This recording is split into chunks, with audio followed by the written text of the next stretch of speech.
Post fertilisation events. अभी तक हम लोगों ने फर्टिलाइजेशन देखी कि कैसे होती है डबल फर्टिलाइजेशन में, जहाँ पे दो चीज़ें थी। मैं आप लोगों को जरा उसका एक क्विक वो दे देता हूँ। सबसे पहली चीज डबल फर्टिलाइजेशन में पहली थी सिंगगेमी। सिंगगेमी में क्या होता था? सिंगगेमी में आपका एग सेल, क्या एग सेल जो कि हैप्लॉइड होता है, वो मेल गैमीट के साथ, मेल के साथ ज्वाइन करके बनाता है जाइगोट। क्या बनाता है? 2A। और दूसरी चीज होती है ट्रिपल फ्यूजन। इसमें क्या होता है कि आपका सेंट्रल सेल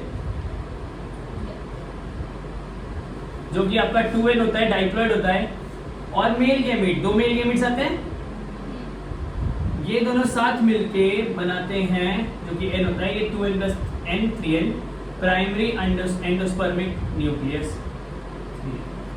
ये आपका डबल फर्टिलाइजेशन होती है किसी भी प्लांट के। अब इस डबल फर्टिलाइजेशन को हम आगे ले जाते हुए पोस्ट फर्टिलाइजेशन इवेंट देखेंगे।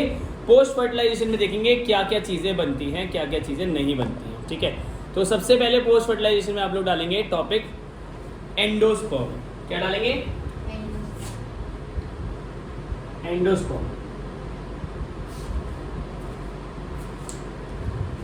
अगर सब लोग बड़ा ध्यान से देखें तो आप देखेंगे ट्रिपल फ्यूजन का प्रोडक्ट क्या है। ट्रिपल फ्यूजन का जो फाइनल प्रोडक्ट बनता है वो PEN है, प्राइमरी एंडोस्पर्मिक न्यूक्लियस। वो ही आगे जाके फर्दर डेवलप करके बन जाता है एंडोस्पर्म, जो कि होता है 3A। क्या होता है? ट्राइप्लॉइड कहते हैं। क्या कहते हैं बेटा? ट्राइप्लॉइड। ठीक है, तो इसके अंदर लिखेंगे, हाँ जी, the PEN divides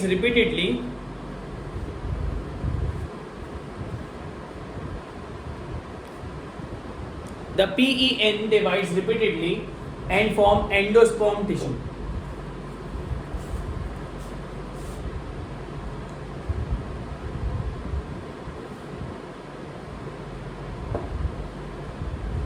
Full stop. The cells of the tissue are filled with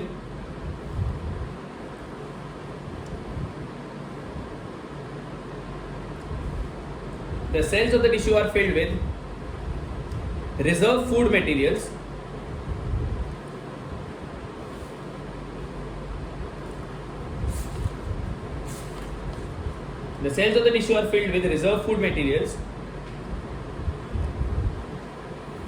and are used for the nutrition of developing embryo.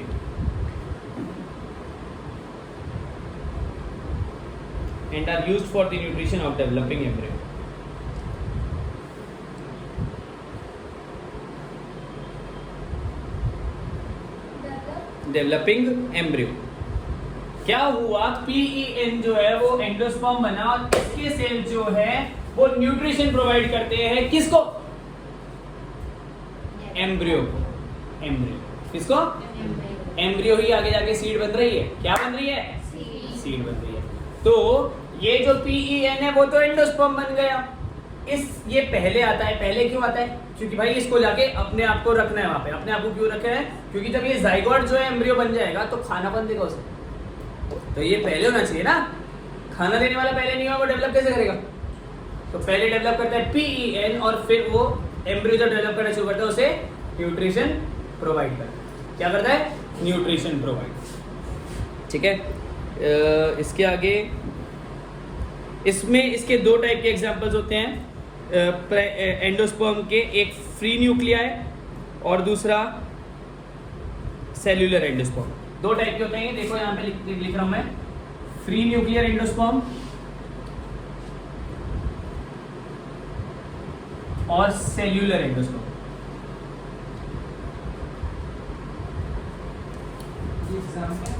नहीं, टाइप है ये। हाँ, free nuclear endosperm and cellular endosperm.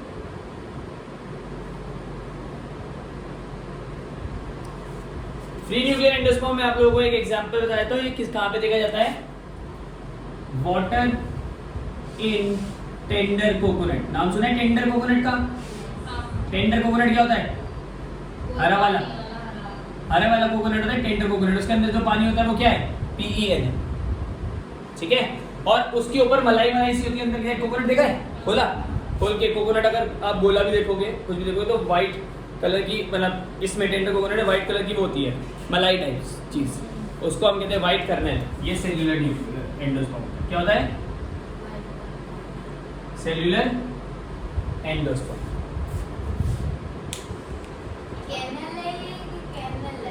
KERNEL।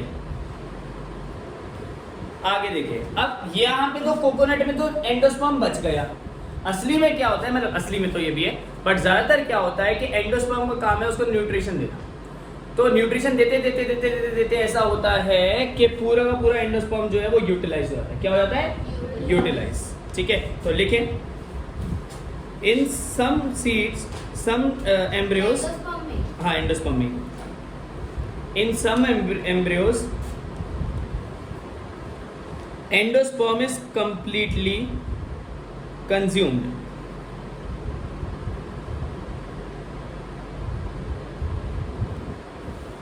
Example है P groundnut,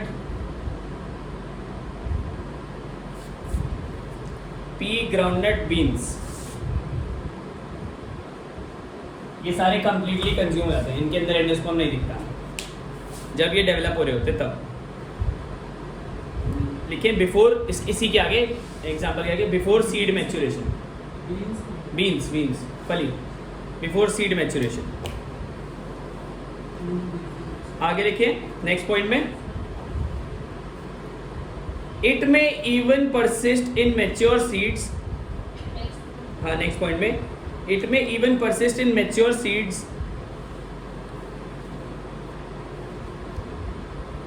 and can be used during seed formation, and can be used during seed germination, mature seed and can be used during seed germination। इसका example है castor and coconut, and can be used during seed germination, castor and coconut। तो ये आपका पूरा क्या है ये आपका एंडोस्पर्म। क्लियर है बात एंडोस्पर्म में? अब हम आते हैं दूसरी चीज।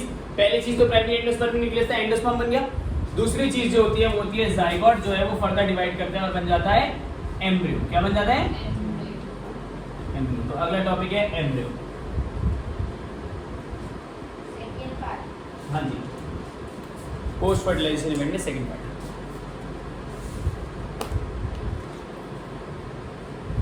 लिखिए इसमें, embryo develops at the micropylar region, embryo develops at the micropylar reason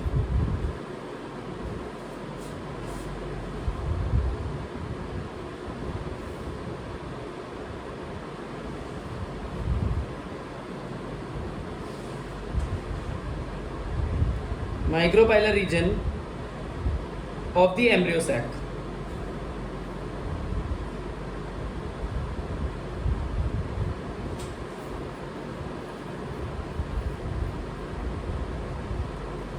next point में देखिए, the zygote gives rise to the pro embryo, pro embryo मतलब एम्ब्रियो से पहले की जो वो है, the zygote gives rise to the pro-embryo and frequently to the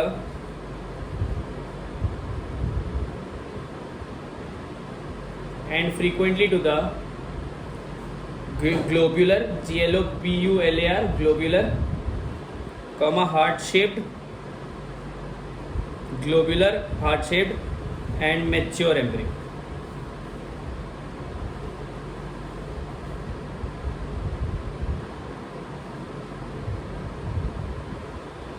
globular, heart shaped and mature embryo, full stop. इस तरह से एम्ब्रियो की डेवलपमेंट होती है। इसके लिए आप लोगों को एक डायग्राम में बनवा देता हूँ, साथ साथ आप भी बना लेंगे। वैसे ये फिगर नंबर 12.2.13 का बी पार्ट है, फिगर नंबर 2.13 का बी पार्ट। यहाँ पे हम सबसे पहले बना रहे हैं सिंपल सा जाइगोट, फिर ये फर्दर डेवलप करता है और ये डिवाइड करता है दो पार्ट्स में। यहाँ पे इसके दो न्यूक्लियस होते हैं, फिर ये बनता है ग्लोबुलर एम्ब्रियो। क्या बन जाता है ये? Globular embryo. ग्लोबुलर एम्ब्रियो कुछ इस तरह से होता है कि एक वाइडर पार्ट होता है, बीच में ऐसे कुछ होता है और फिर नहीं नीचे एक बल्ब जैसी चीज होती है। ठीक है, अब ये जो बल्ब होता है यहाँ पे आपको डिस्टिंक्शन मिल सकती है। ठीक है, और इसके अंदर भी पूरी आपकी division.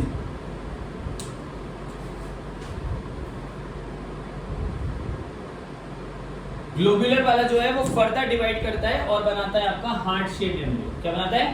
Heart shaped embryo. Heart shaped embryo जो है वो बिल्कुल भी हार्ट शेप जैसे लगता नहीं है, बट चलो फिर भी इसमें मान लेते हैं हार्ट शेप है। ठीक है,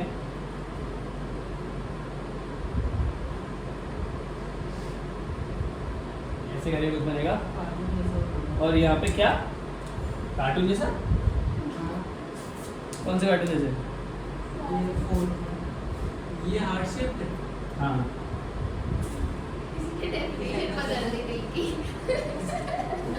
उल्टा नहीं लेंगे तो ये बन गया, ये हार्ट शेप बन गया, बहुत ही बढ़िया बना है। और अगला जो होता है वो मैच्योर होता है। क्या होता है? मैच्योर। इतनी अच्छी ड्राइंग में पहले करता लाइफ में तो मैं कुछ बन जाता आर्टिस्ट। इतनी अच्छी तो नहीं, बट चलो फिर भी फाइन है, बुरी भी नहीं।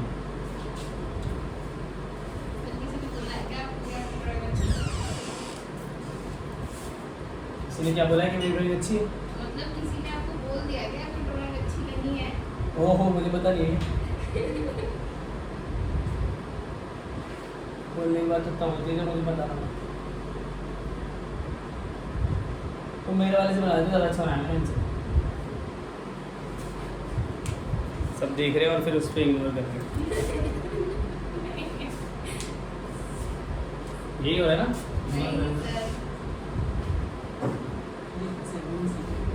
हाँ, सेगमेंट से डिवीजन है।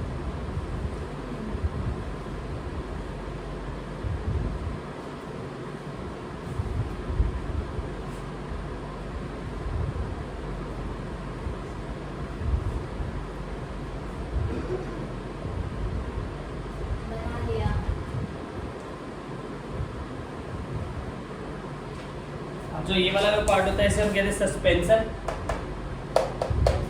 और फ्लूम्यूल, कोटिलेडन और रेडिकल। ये होता है रेडिकल, जहाँ से रूट बनती है आगे। क्या बनती है? ये होता है प्लूम्यूल, जहाँ से शूट बनती है। शूट मतलब बीच का गैप वो। शायद। ठीक है, प्लूम्यूल मतलब हाँ यही कहीं है, यहाँ नहीं, थोड़ा सा ऊपर ले लो, यहाँ है प्लूम्यूल। और ये दोनों है कोटिलेडन्स। क्या है? कोटिलेडन्स। आपके दो कोटिलेडन्स होंगे जो मोनोकॉट डाइकॉट में, डाइकॉट में दो होंगे, मोनोकॉट में एक होंगे। कोटिलेडन्स ये आपका सस्पेंसर। रेडिकल से रूट बनती है, प्लूम्यूल से शूट बनती है। शूट क्या होता है? प्लांट के ऊपर वाली पार्ट, ठीक है ना, रूट और शूट। ठीक है, ये आपका है एम्ब्रियो का डेवलपमेंट। एम्ब्रियो के डेवलपमेंट में आ जाता है। बना दिया सबने? नहीं, मेरा तो ऐसे उल्टा सीधा काम। नेक्स्ट पॉइंट लिखें, नेक्स्ट पॉइंट लिखें। डाइकॉट एम्ब्रियो मतलब इसी में ही छोटा सा टॉपिक डालें, डाइकॉट एम्ब्रियो। डाइकॉट मतलब दो कोटिलेडन। डाइकॉट एम्ब्रियो में घर जाके या जैसे भी आपको ये वाला फिगर बनाना है, फिगर नंबर 2.14 का ए पार्ट, और इसमें लिखना है, लिखे पहले। It consist of an embryonal axis, it consist of an embryonal axis, इसमें एक एम्ब्रियोनल एक्सिस होती है। Consist of an embryonal axis and two cotyledons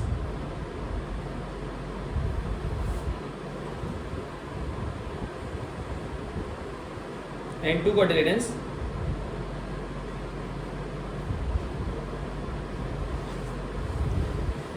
The portion of embryonal axis above the level the portion of embryonal axis above the level of cotyledons, the portion of embryonal axis above the level of cotyledon is known as epicotyle. EPICOTYL, epicotyle.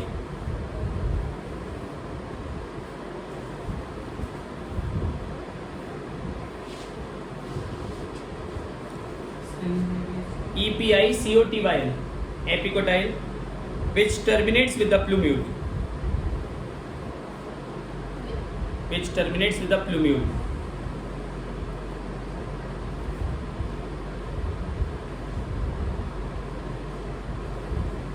Next point.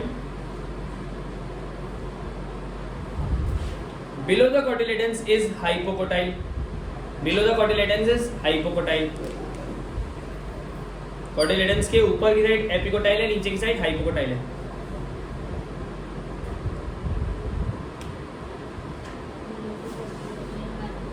ठीक है ना. Next point, the root tip bracket में radical, the root tip bracket में radical is covered with a root cap, is covered with a root cap.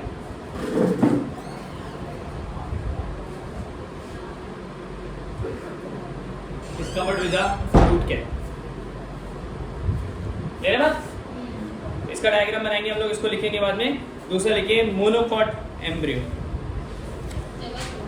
हाँ, diagram की जगह छोड़ दीजिए. Monocot embryo. हाँ, ज़्यादा जगह नहीं चाहिए. मोनोकॉट एम्ब्रियो इस तरह से जगह छोड़ना कि दोनों एक साथ आ जाए. मोनोकॉट डाइकॉट, एक का डायग्राम नीचे, एक का डायग्राम ऊपर, एक ही साथ दोनों की जगह छोड़ देना. ठीक है ना. एक पेज को दो में डिवाइड करके दोनों डायग्राम आ जाएंगे. 2.14 के दोनों लिखे. मोनोकॉट एम्ब्रियो अलग टॉपिक है, लिखे. It has only one cotyledon called scutellum. It has only one cotyledon called scutellum. SCUTELLUM called scutellum, ये लिखा. ये जो है बेसिकली ग्रासेस में पाया जाता है. सिर्फ किसमें? ग्रासेस में. मोनोकॉट जो होते हैं, ग्रासेस जो होती है वो मोनोकॉट होती है, और उनके जो कोटिलेडन है उसका नाम होता है स्क्यूटेलम. तो ब्रैकेट में लिख लो only in grasses. In grasses लिखो.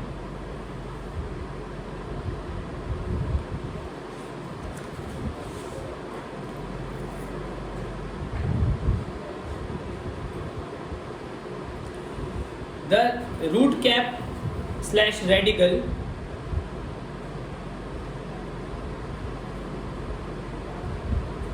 has a covering called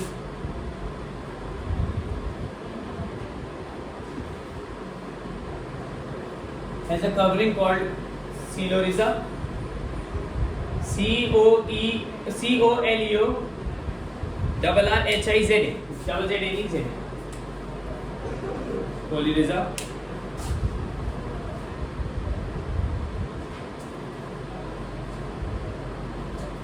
ठीक है. ए. दूसरा पॉइंट इसमें, नेक्स्ट पॉइंट लिखें.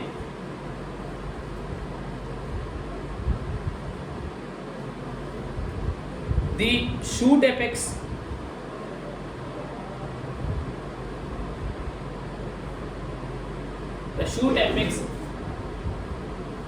is enclosed in